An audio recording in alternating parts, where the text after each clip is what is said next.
La fin de match sera indécise quant à l'issue finale, mais il y avait un grand gardien de but, Amoura Walid. Tu as fait un bon match aujourd'hui, l'équipe nationale tu y penses?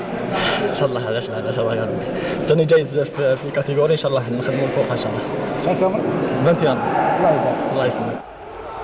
Tajnant finira par l'emporter sur le fil à la grande joie de son entraîneur, l'enfant de Entaya, Lies Bastans. Dans l'ensemble, mes joueurs ont fait une très très belle rencontre.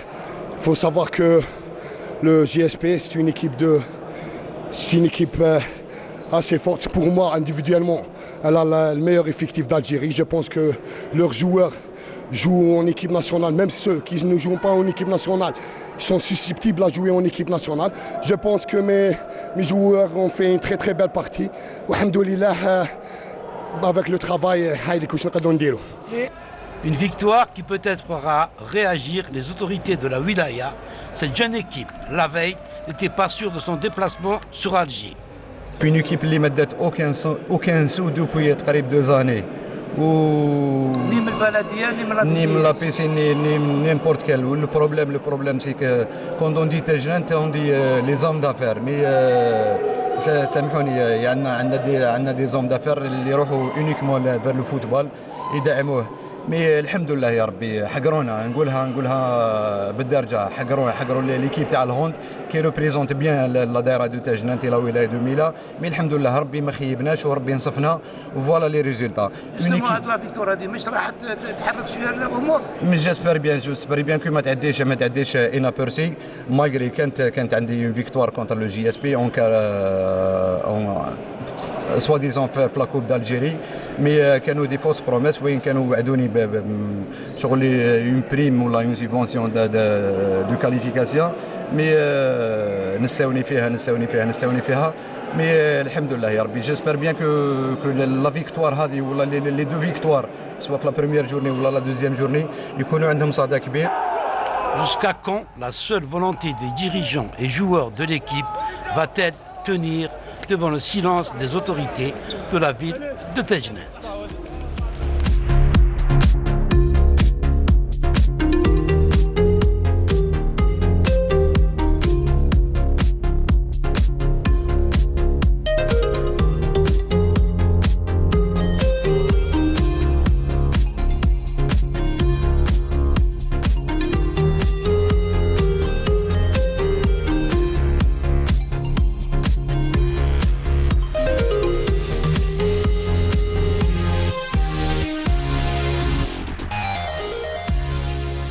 Et merci encore une fois à notre ami opérateur du Synthé pour les efforts qu'il fournit. Voilà, vous venez de découvrir donc les résultats de cette deuxième journée de la division Excellence, Nordin Hani. Oui, on a parlé du cas donc, de Tajnant. Il y a aussi Ouatlilet qui est monté cette année. Donc Ouatlilet qui ils ont fait des efforts et tout. Ils sont partis jouer à Mila dans un bus. Ils ont fait le trajet Ouatlilet-Mila. On appelle ça de la performance. On appelle ça l'excellence. C'est pas possible. C'est toujours le nombre de clubs. Il faut revenir à diminuer le nombre de clubs donc pour avoir beaucoup plus de moyens pour ces équipes. Une équipe, pendant 2 ans, n'a pas eu de subvention. Les joueurs ne sont pas payés depuis je ne sais pas combien de mois, 7 mois ou 8 mois. Comment vous voulez faire de la performance? Ils ont peut-être battu aujourd'hui le GSP, mais ils risquent de disparaître demain parce qu'ils ne seront pas capables de payer un déplacement. Et c'est ça le véritable le fléau du sport algérien. C'est d'être passé à un sport qu'on appelle professionnel, parce que tout le monde est payé, alors qu'il n'y a aucun texte juridique qui le protège. Et personne ne réagit. Il faudrait dire basta, arrêtons. Le sport marchait bien quand les athlètes n'étaient pas payés. Ils étaient payés par rapport à leur performance. Il fallait être vraiment un athlète d'élite. Les bourses ont commencé depuis Salim. Avant, il n'y avait pas de bourse pour les nageurs. Il y avait le contrat programme. Il y avait le contrat, absolument. C'est tout ça qu'il faut revoir. Et je pense que le sport doit être repris en charge et de nouveaux textes, une nouvelle stratégie pour que ces disciplines puissent redevenir ce qu'elles étaient. Et là, vous êtes en train de parler de réforme. Vous êtes d'accord pour une réforme, pour un petit peu aider le sport à sortir de son marasme? Moi, si vous me lancez sur le sujet, bien sûr, j'ai mon opinion là-dessus. Oui. Depuis des années, on a précarisé le statut de l'athlète. À vrai dire, il n'y a pas de statut d'athlète. Je vous donne un exemple, c'est simple. Moi, j'ai fait toute ma carrière jusqu'à l'âge de 33 ans. Je n'ai pas cotisé un centime à la sécurité sociale et je n'avais pas de couverture sociale. C'est invraisemblable. C'est quelque chose de... C'est pas possible. Même le ministère de la Culture, ils ont réussi à faire passer un statut pour les athlètes. Je pense que le prochain vrai chantier du sport national, c'est mettre en place un vrai statut de l'athlète et de son encadrement, qui est en réalité inexistant pour le moment. Les Jeux méditerranéens pourraient être une véritable plateforme, peut-être? Je pense que ça pourrait être une plateforme et un échange d'une manière très structurée pour pouvoir lancer ce projet-là. Et moi je suis quelqu'un d'optimiste, donc si j'ai accepté cette mission et si je suis là en Algérie, c'est parce que je pense qu'on peut faire quelque chose, qu'on peut changer les choses, et à chacun de faire sa part. C'est exactement ça. Là, c'est pas uniquement le directeur général des Jeux méditerranéens qui parle, c'est le gestionnaire et c'est un futuriste, c'est celui qui porte visionnaire. Effectivement, il va falloir qu'à un moment donné, on ait cette vision. Ce qui nous a manqué jusqu'à présent, c'est cette vision à long terme. On doit penser, on doit réfléchir, on doit penser ce qu'on veut faire de cette nation et en réalité de ce sport, de cette jeunesse. C'est ça la question centrale, c'est ça. Ces jeunes-là, ils ont des aspirations, ils sont connectés, donc ils savent ce qui se passe dans le monde. Donc la frustration elle est encore plus grande. C'est pour ça qu'on va devoir, nous, maintenant, de notre côté, avec notre modeste participation, faire avancer les choses dans le bon sens et vraiment mettre en place un vrai statut de l'athlète. Surtout quand on sait qu'on a plus de 70% de jeunesse. Mais c'est exactement ça. C'est un atout solide. C'est un atout majeur et vraiment on toucherait pratiquement, on réglerait pas mal de problèmes de fléaux de société en réalité en faisant ça. Parce que l'athlète, quand il se prépare et quand il commence sa carrière, il a des perspectives d'avenir. Il sait qu'il est reconnu administrativement parlant et socialement parlant. Et ça, c'est important. Ça, c'est important. Donc, il faut vraiment réfléchir à une autre réforme pour un petit peu aider le sport à... Il faut que la réflexion soit faite par des gens du secteur, du métier, qui connaissent ce que c'est, qui ont vécu ça. Salim m'en parle parce qu'il a un vécu. On ne peut pas lui enlever ça. Il a vécu de belles choses et il a vécu de mauvaises choses. Les belles choses, il va les développer. Les mauvaises choses, et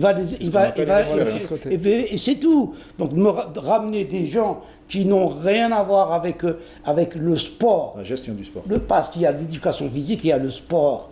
Il y a le sport de loisir, il y a le sport d'élite. Si on veut être une nation, une grande nation, il faut faire comme les grandes nations et investir avec des gens à la tête. Donc des secteurs névralgiques de réflexion, des gens qui ont un passé. C'est très important le passé. Le passé, surtout pour s'en servir et surtout pour avancer dans la besogne. Alors, et à l'instant, vous parliez de fléau. L'un des fléaux qui touche le sport, Salim Ilès, le dopage. Il y a eu une journée scientifique organisée donc, par le laboratoire des sciences biologiques appliquées au sport. C'était à l'école supérieure ex-ISTS, donc à Del Ibrahim. Le slogan est tout simple, sport sans dopage. Vous y croyez, sport sans dopage? Ah ben, j'aurais jamais continué ma carrière si longtemps si j'y croyais pas. Hein. C'est sûr qu'à un moment donné, dans une carrière de sportif à haut niveau, il faut faire un choix. On accepte, parce que des tricheurs, il y en a partout, dans tous les domaines. Donc, on accepte ce fait-là, mais il faut être exemplaire. Donc, je pense que ça passe à travers une sensibilisation.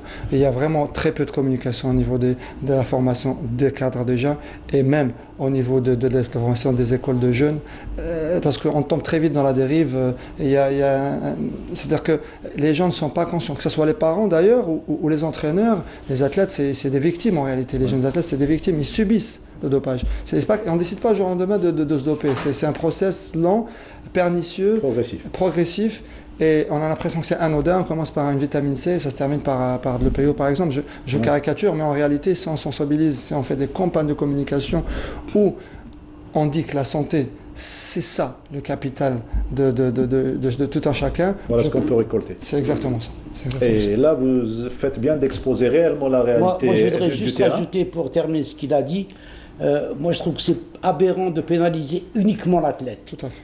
Je pense qu'il faut pénaliser l'entraîneur, l'encadrement. L'athlète, il est pénalisé par rapport à son pays, mais l'encadreur. C'est comme le dealer et le consommateur. Absolument. C'est exactement ça. C'est-à-dire qu'en réalité, on va chercher à plus être répressif sur le dealer et plus tolérant et pédagogique sur le consommateur, parce qu'en réalité, c'est une victime.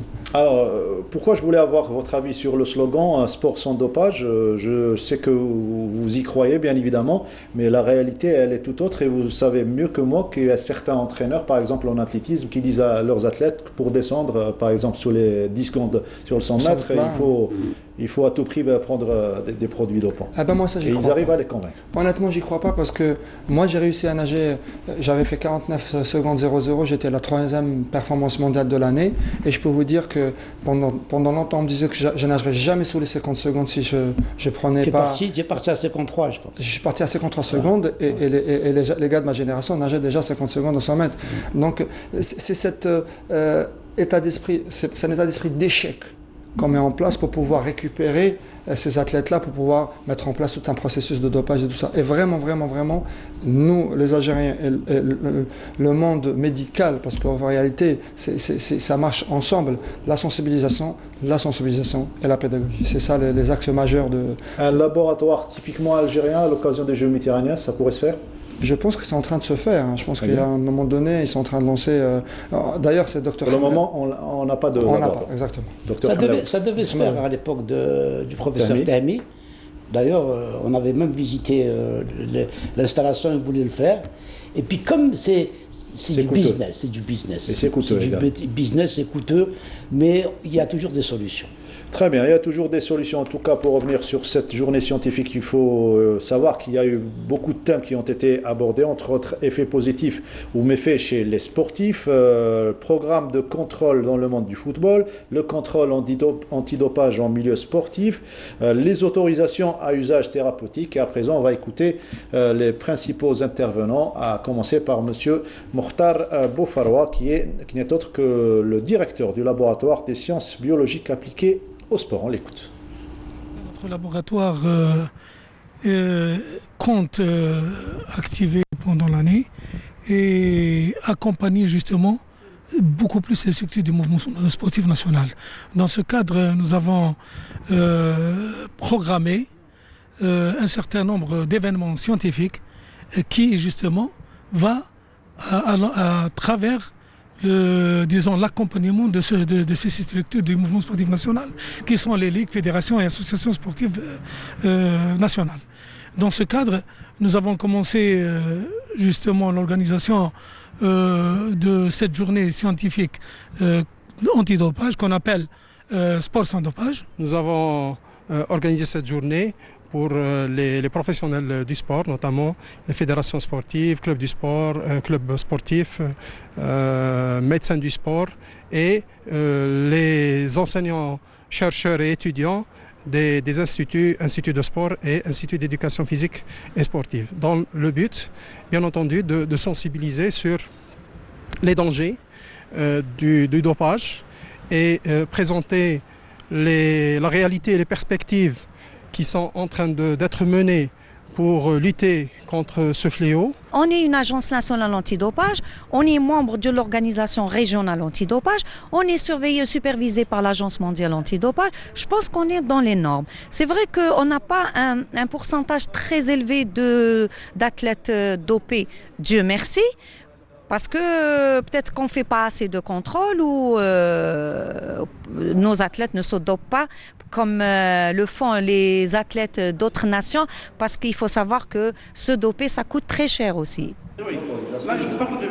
Voilà, ça c'est l'une des raisons, ça coûte très très cher, mais la réalité au niveau des stades d'athlétisme, des piscines et surtout des disciplines où l'usage des produits dopants est important, donc elle est tout autre. La réalité, certainement vous avez l'habitude de voir, surtout au niveau des enceintes sportives et surtout d'entendre dire qu'il y a des gens qui se dopent surtout. Bien sûr, le problème du dopage, c'est qu'il y a toujours un climat de suspicion qui rôde. Et tant qu'on n'a pas la preuve A plus B qu'il y a eu cas de dopage, on ne peut que suspecter des cas. Et c'est toute la problématique de la lutte antidopage. Mais moi, quand on arrive à ce stade-là, c'est déjà pour moi trop tard. On a déjà passé triché. à l'acte, exactement. On a déjà triché. Moi, ce qui m'intéresse, c'est la prévention qui doit se faire en amont pour qu'on ne tombe pas dans ce cercle vicieux. Elles sont importantes, les journées scientifiques, comme celle... Bien sûr, déjà pour mettre en phase et pour mettre à niveau nos praticiens, parce que il faut déjà établir sa stratégie de lutte antidopage pour pouvoir la diffuser sur le panel de tous les athlètes algériens, sur le monde sportif. Donc c'est sûr que c'est très important de faire ce genre de journée parce que ça fait prendre conscience et aux acteurs et aux athlètes que c'est un réel danger pour la santé. Très bien. Journée scientifique consacrée au dopage, c'était samedi. Et la prochaine, ça sera le 23. Donc ce mercredi, elle sera consacrée à la natation. Nordinani, une question certainement importante. Téléspectateur à l'instant qui me dit pour les Jeux méditerranéens d'Oran 2021, un journal d'Oran a indiqué que les disciplines aviron et canot et kayak ne seront pas de la partie. Vrai ou faux? Effectivement, malheureusement, les disciplines ne figureront pas sur le programme des Jeux méditerranéens, mais c'est indépendant de volonté, c'est-à-dire qu'ils ont créé une nouvelle compétition qui est les Jeux de la plage, et ils ont inscrit, le comité international des Jeux méditerranéens, il a inscrit l'aviron comme discipline des Jeux de la plage, et c'est vraiment dommageable pour nous parce qu'on a des bonnes performances en aviron. D'ailleurs, on salue Sidi Ahmed qui vient de se qualifier, le seul bateau qui se qualifie pour les Jeux Olympiques. C'est Ahmed Sidi Ali Boudina. Exactement. C'est dommage, d'autant plus que ce sont des disciplines olympiques. Allez, on va vous offrir un petit cadeau. Certainement, vous allez apprécier les images et ça va vous permettre de remonter un petit peu le temps. Un petit cadeau de nos archives, les archives de la télévision algérienne, lorsque vous étiez athlète et lorsque vous aviez décroché et dominé surtout les Jeux méditerranéens de Tunis en 2001.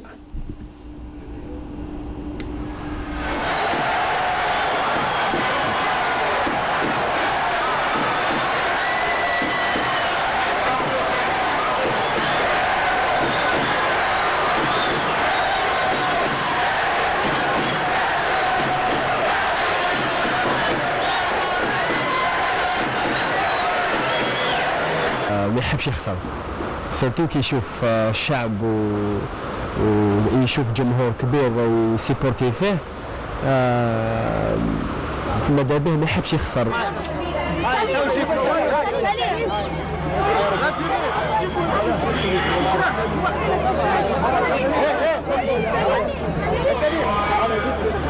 C'est un modèle pour le sport algérien en général.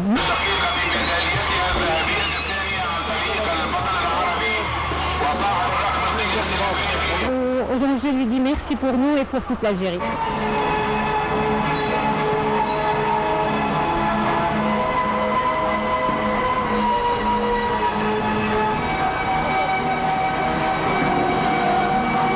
أنا كنت متأكدة من الأول أنه راح يوصل بعيد لأنه سورتو كبدا عندي صغير في الانيسياسيون يعني بدا عندي في وانم et on a toujours cru en lui.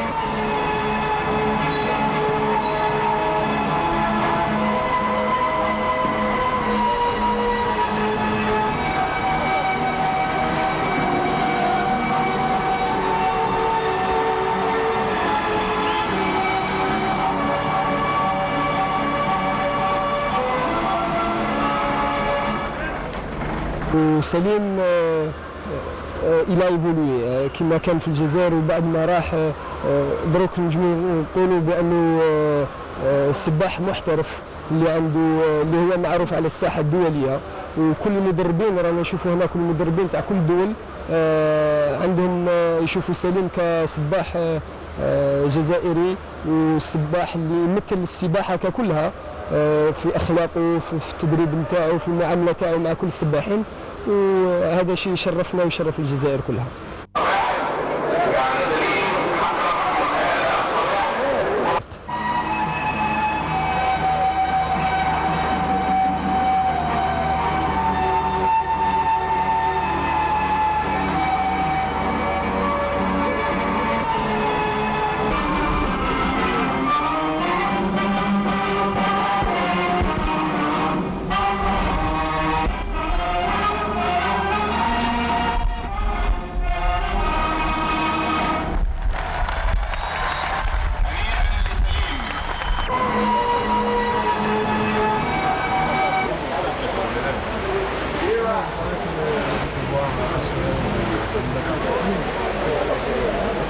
كل التوفيق وان شاء الله في المسير يكون موجود بالميداليه الذهبيه.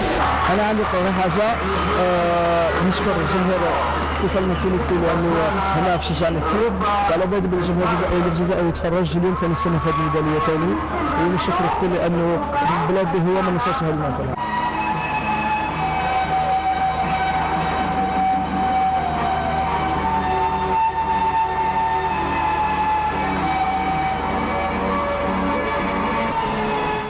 Voilà. Salim, ça vous fait quoi de revoir ces images? Bon vieux temps. Ému et super content de revoir certains camarades, notamment Reda Boutago, avec lequel j'ai fait pratiquement toute ma carrière. Afren Saza, avec qui j'ai commencé à la natation, qui est une grande championne aussi, une de nos premières championnes d'Afrique. Donc, Benchkor Sofiane aussi, qui était un modèle pour moi. Donc, vraiment, nous, en fait, quand je vois cette vidéo... Ben Marsoula également. Exactement, Madame Marsoula, qui était un petit peu la directrice des équipes nationales, qui nous a porté, qui nous a encadré, qui nous a protégé exactement. On avait une super belle équipe, mais parce qu'il y avait une transmission. Il y avait nos aînés qui étaient avec nous, qui ont transmis quelque chose. Il y avait une bonne transition. Rapidement, moi, je vais vous donner deux noms, vous allez me dire rapidement. Donc, Stéphane Bardou. Mon entraîneur de Racing Club de France. Avec Caron, c'était avec Caron. Stéphane Caron, qui avait fait une médaille de bronze aux Jeux Olympiques avec lui, exactement. Et votre avis sur le jeune Jawad Sayoud? Un très bon nageur. Un futur radieux, je pense. Il prend bien en main sa carrière et on gère bien sa carrière. C'est son père qui est en train de prendre sa carrière. Effectivement. Justement. En plus, l'esprit sain dans un corps sain. Allez, une minute nous reste avant la fin de l'émission. Certainement un message à tous les acteurs du sport et à toute la population déjà oranaise. Et avant de parler de la population d'une manière générale. Pour la réussite. Écoutez, moi je me mets sur la posture de directeur des Jeux. Ce qui est important pour la réussite des Jeux, c'est l'implication de tous les acteurs et de toutes les classes sociales, de toute la société civile. La réussite des Jeux, c'est avoir du public dans nos gradins pour supporter nos athlètes et vivre en communion cet événement qui est quand même un mini olympique sur lequel on a la chance d'avoir ça en Algérie. En fait, c'est extraordinaire. Un message spécial pour les Oranais surtout. Parce que c'est leur ville. Commencer à travailler, il y a du pain sur la planche. Voilà, à moins de 20 mois avant ces Jeux méditerranéens, eh ben, ça passe vite, finalement, le temps d'une émission, 1 heure d'émission. Merci beaucoup. Un petit coucou peut-être à votre famille, à vos proches. Bien sûr, c'est sûr que je fais un petit coucou à mes parents et mon épouse et mes enfants, sans qui je ne serais pas là aujourd'hui, je pense. Vous n'avez pas eu beaucoup de temps pour les voir ces jours-ci. Vous avez parlé de Ron, on ne va pas se quitter sans parler de Nihat Bichadli, 4 médailles d'or au dernier championnat d'Afrique d'aviron. Voilà. Félicitations, merci Salim Ilas et bonne chance dans votre mission et espérons des Jeux réussis en 2021. Voilà, c'était tout dans ce 6e numéro. On se retrouve lundi prochain. Merci à toute l'équipe du studio numéro 7 et merci à Wafal Rouati et Fodil Nordine. On se retrouve lundi prochain pour d'autres informations plus fraîches. Bonsoir.